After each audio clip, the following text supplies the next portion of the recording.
کے سامنے علم حق بلند کیا اور اپنا احتجاج ریکارڈ کیا، اور آسیہ ملونہ کے حوالے سے انہوں نے حکومت سے مطالبات کیے۔ میں سلام پیش کرتا ہوں جوانوں کے جذبے کو اور کارکنان کے جذبے کو۔ پورے خیبر پختونخوا نے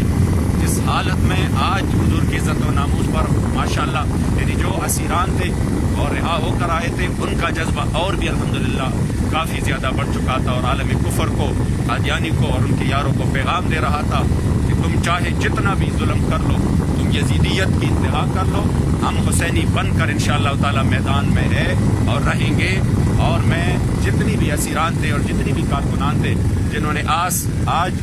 اس عظیم ترین ریلی کو، جو کہ کئی سو پولیس کے درمیان انہوں نے اس کو کامیاب بنایا اور اپنی صدائے احتجاج بلند کی، میں سلام پیش کرتا ہوں اور پیغام دے رہا ہوں کہ واللہ تمہارے پاس گولیاں ختم ہو جائیں گے، تمہارے پاس شل ختم ہو جائیں گے، مگر عاشقان رسول کا جذبہ کبھی ٹھنڈا نہیں ہوگا۔ یہ تو قائدین نے کوئی اشارہ ہی نہیں دیا، جب قائدین اشارہ دیں گے انشاءاللہ تعالی پھر دیکھنا کہ حضور کے غلام کس طرح اپنے کریم آقا کے ساتھ عزت و اپنے کریم آقا کے عزت و ناموس پر اپنی جان نچاور کیسے کرتے ہیں۔ لبیک لبیک لبیک یا رسول اللہ صلی اللہ علیہ وسلم۔